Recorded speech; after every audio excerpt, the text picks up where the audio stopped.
What is going on, guys? I am Noah. I'm energized by Bang right now. I've had 3 of them today. I'm just kidding, Mom and Dad. That is very bad for me, and I would never do that. This is my only one I've had. But today we're going to be talking about who is the next face of the league. Currently it is LeBron James. He's been dominant. He's made the finals the last 9 years. Truly is, when you think basketball in the NBA, you think of LeBron James. However, he's 34 years old. He's not Tom Brady. He can't play till he's 45.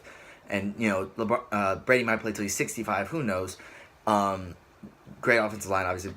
Another topic. So, LeBron, face of the league right now. There's been plenty of faces of the league.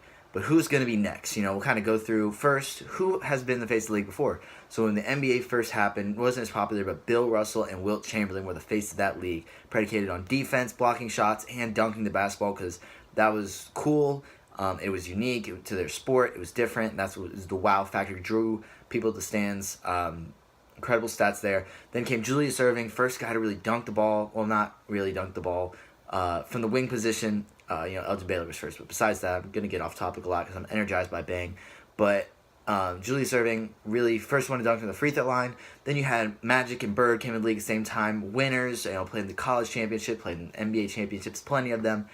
Flashy passing, team basketball. Larry Bird could shoot too. But yeah, so then they kind of took over the league, brought, Showtime Lakers, really brought that aspect of basketball. Then Michael Jordan came in the league, took over for the time that he was in there. 6 championships, never lost one. Clutch shots, dunking. And then, Kobe came in trying to replicate his game. He was the face of the league for a while. And then, since then, it's LeBron. And so, what kind of makes that face of the league? It's a winner, and it's a flashy basketball player. Something that, you're going to pay heavy money just to be able to witness greatness. So I kind of had this idea before ESPN. I know ESPN recently published an article where they talked about who is the next LeBron, who's the next face of the league. And I had that idea before they published the article, so I'm not doing this simply because of that article. But the only thing different, theirs included 5 basketball players, which was Zion, Giannis, Doncic, Ben Simmons, and Embiid. Mine's a little longer, and I'm not doing Zion because I'm not going to do any college players. But yeah, so let's just dive into this. We're going to talk about why they have the ability to, but then something that may or may not hold them back. Obviously, we can't know exactly what's going to happen, but these are some possibilities. So first one, we're going to talk about this first 4 that ESPN talked about, and then we're going to talk about some that I think have that potential. First one is Giannis Antetokounmpo. Could be this year's MVP. 6'11", physical, ball handler, has that legendary work ethic.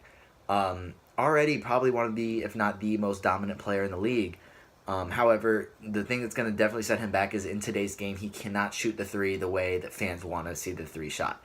Right now, since basically the Steph Curry era, which it probably would be predicated, Steph Curry would be that guy, the face of the league.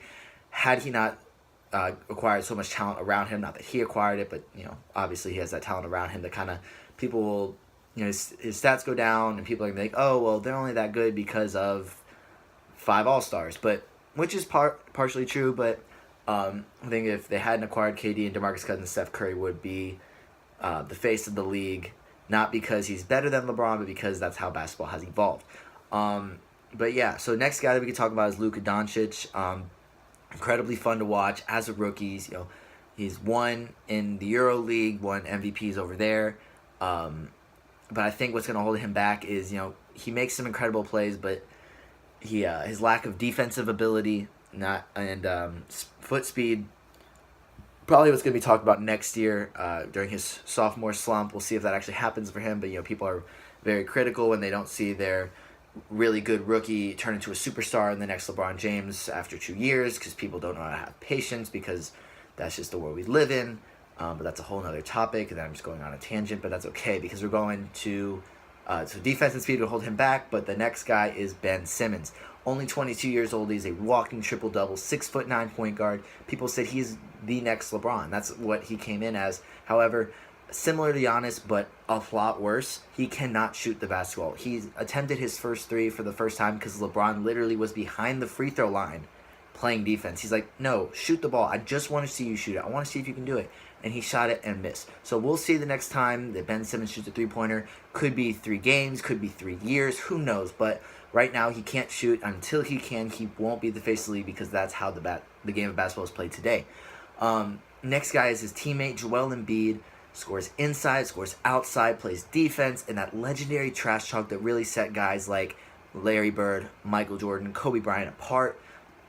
I think that definitely puts him into consideration. However, he's already 24. By the time LeBron's out of the league, we'll see how quickly he slips out of his prime with that super extended prime that LeBron has had.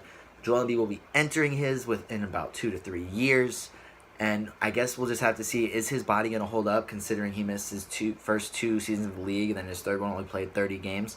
We'll see if his body can hold up for that and if he's going to get hurt again and how long he can sustain his success. Because right now he's playing incredible basketball, but he's young, he's youthful, which is the same thing. But we'll see how long he can keep that up. And if he can do that, then definitely. But if not, can't hold it against him. You just happen to play in the wrong time. Next guy is Jason Tatum. Guy's only 20 years old. Incredible in the playoffs last year for a rookie. Was part of that reason that they pushed the Cavs to 7 games against LeBron. He scores from all 3 levels. However, he plays in Boston. Extremely talented team. Kyrie's obviously the main guy there. As long as he sticks around, he's going to be. So it'll take him some time. But they play team basketball because of Brad Stevens. That's his system. And is he going to be more focused on winning, which is actually a good thing. And people will hold that against him for his individual stats, because there's such a talented team. Will that hold him back from really getting that spotlight that he deserves? That would probably be the thing that holds him back. And then we'll just see because he's kind of taken a step back this year, not because he's playing bad, but because he's not playing incredible the way he played as a rookie last year. Can he continue to develop in that ascension? Because we know it's always a dip before he goes. But we'll see how far he can go. Next guy, similar situation, incredible rookie year. Donovan Mitchell, 22 years old, plays defense, scores the basketball, has that Mamba mentality, I think. He's regressed a little bit this year. Not as much because he's gotten worse, but because people have a scouting report on him now. He was like the 13th pick, and so people weren't as focused on him. The things that I think will hold him back are he's undersized. He's only 6'3". He doesn't play point guard. There's now 6'10" point guards, but general point guard size has still risen a little bit. People are about 6'4", but he's a shooting guard, which is even taller now. So he's undersized for that because he's not a true point guard, but he's small. I said that 3 times now. But he also has really bad shot selection as of right now. He still scores the ball effectively, but I think that will actually help him and hurt him at the same time. He takes the difficult shots, which is what people like to see.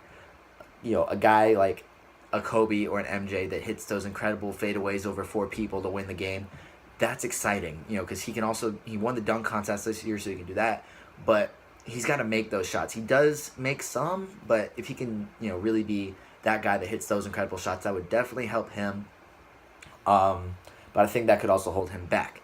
So the next guy would be Nikola Jokic. He's 23 years old, MVP consideration already, 7-footer who gets triple doubles, incredible vision for a guy that's big, and he's leading the Denver Nuggets, who've gone through a ton of injuries. Like Isaiah Thomas came and signed with them, and he just played for the first time last night. You got Michael Porter Jr., who they drafted, who still hasn't played a game. We don't know if he ever will. He will, but when he will. Gary Harris has missed a lot of times. Will Barton just came back. And so it's really been him and Jamal Murray, and they're the second seed out west, ahead of guys like the Thunder and the Rockets. So he's really an MVP already, in that consideration, definitely. But I think what's going to hold him back is that lack of flashiness. All the guys that were the face of the league, incredible dunkers. Not that that's the, obviously Steph Curry, but, Steph Curry, like, bam, bam, bam, bam, bam, bam, bam, bam, pull up from 30 feet.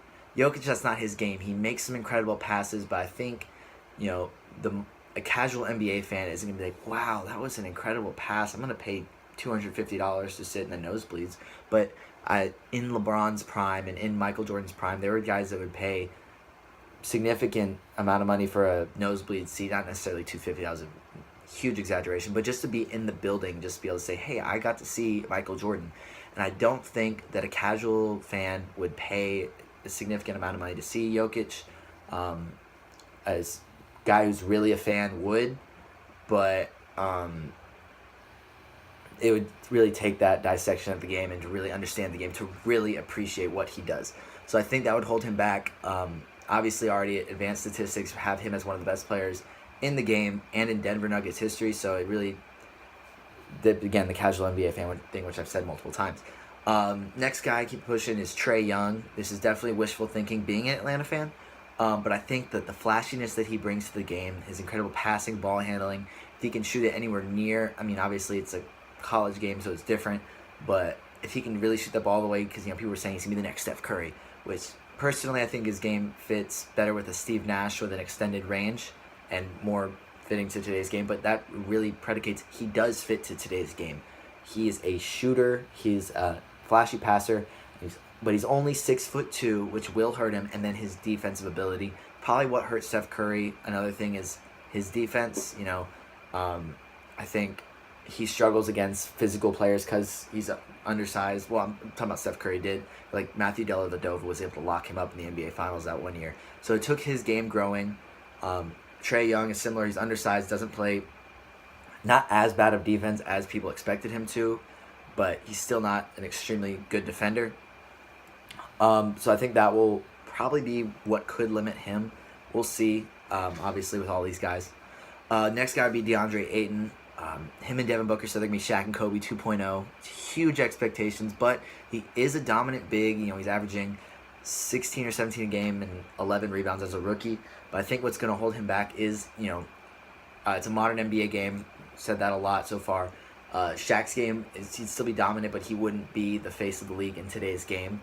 He would still be dominant on the block, but because 3 points is worth more than 2, that's all people want to shoot is threes and layups. So I think, he was supposed to be like a stretch big, but he hasn't really shot the 3 effectively, so I think that could hold him back, considering all the great bigs in today's game can shoot, and his lack of defense. He's a 7-footer, he's only averaging 0.9 blocks a game. I know he's a rookie, but you're 7 feet tall. You should be able to get that number up a little bit. But he's doing great so far. We'll see if he can do that. That would definitely help him, but it could also hold him back. His teammate, Devin Booker, is another guy. He's already dropped 70 in a game. Obviously, that number is incredible. The only other person on the perimeter that could do that would be, or that has done that, is Kobe. Like that number in today's more modern game, even though that was about a decade ago now, maybe even more than that. But so he's shown he can score the ball. But he also said after last season, I am tired of missing the playoffs. And you know what the Suns are at right now? 11 and I think 45. So obviously it might have meant a lot to him, but not the rest of the team. Or maybe it just was words to him.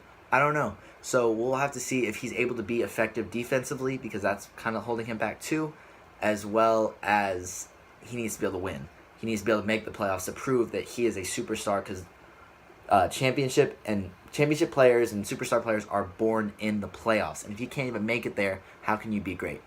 Another couple guys that I would have issues with, kind of starting off on that, is Karl Anthony Towns. Made the playoffs last year with the Timberwolves, had Jimmy Butler there, which definitely helped because he brought that hard-nosed mentality, I think that would be a good word for it, to a team. There was a lot of youth, a lot of talent, a lot of potential, but not a lot of execution. Like him and Andrew Wiggins. Andrew Wiggins was supposed to be super good as well, and he hasn't panned out. Karl Anthony Towns has been better. He's been, a star big, an all-star. But I think what he needs to be able to do is provide that sense of leadership that Jimmy Butler called him out for, and he needs to be able to make it far in the playoffs. Because he made it last year. Not looking like they're going to make it this year, I don't think. But extremely talented guy, has the potential to be the best in the league, but we'll just see how he develops and how he grows as the leader of that Timberwolves team. Next guy, Anthony Davis. Probably one of, if not the most talented player in the league. Always in consideration during the preseason for MVP. He's had a little bit of injuries. Now he's got that situation in New Orleans where he doesn't want to be there. They don't want him to be there, but they couldn't get a trade, so he's there. So this is kind of a wasted season at this point for them, because they're not making the playoffs, and he said it just seems like nobody wants to be there. But he's also 25, so by the time LeBron's kind of running out of his prime, he will be hitting his prime perfectly. So can he have that longevity to where he's one of the best, if not the best in the league, till he's 32, 33? Or will he start falling off at around that time? and so that sense of longevity to where you're like, oh, he was the face of the league, because you can't be the face of the league for a year or two. Like, that's just being like an MVP season, but you're not ever gonna say that he was the face of the league. So we'll see how long that will last for him. And then the last guy I want to talk about is Kristaps Porzingis, only 23 years old, 7'3", shoots the ball, scores inside, plays defense. Just an incredible talent. The Knicks got a really good pick for. I know a lot of Knicks fans were booing that, but it ended up being a very effective pick if he could stay healthy. He's had a lot of injuries thus far in his career, out for this entire season right now, but he got traded to Dallas. So now he's playing with Luka Doncic. He's may or may not be the number one option. We'll see how they decide to run that. If they can do like a Steve Nash, Dirk Nowitzki, I think they're comparing, a lot of them are comparing him to that. But again, winners are born in the playoffs, and Porzingis has yet to make the playoffs. We'll see how effective he can be in the postseason. A lot of these guys, I don't think any of them, I guess I can go back through the list. I don't think any of them have played in the finals. Maybe even, no, I think Jason Tatum played in the Eastern Conference Finals. That was it, though. Nobody else has. And so these guys have to make it far in the postseason. Obviously, the Warriors are dominating the league right now, so it's going to be hard for a lot of these guys to win right now. But I think that will definitely put them ahead of others if they can make the postseason, give the Warriors a run for their money, be effective against the stars of today, not just LeBron, but also guys like Harden, Westbrook, Paul George. There are other superstars in the league that just aren't the face of the league. So I think that these guys, at their young age, need to be able to be effective against already established superstars, the best of the game. So that'll be all for this episode. Again, sponsored by Bang. A lot more energy. This was take 2, and it was a lot better than the first one. But just let us know who you think is going to be the face of the league when LeBron, is all said and done. And also make sure you hit that like and subscribe button. Hit that bell to stay up to date with all of our videos. And that is all. See you next time.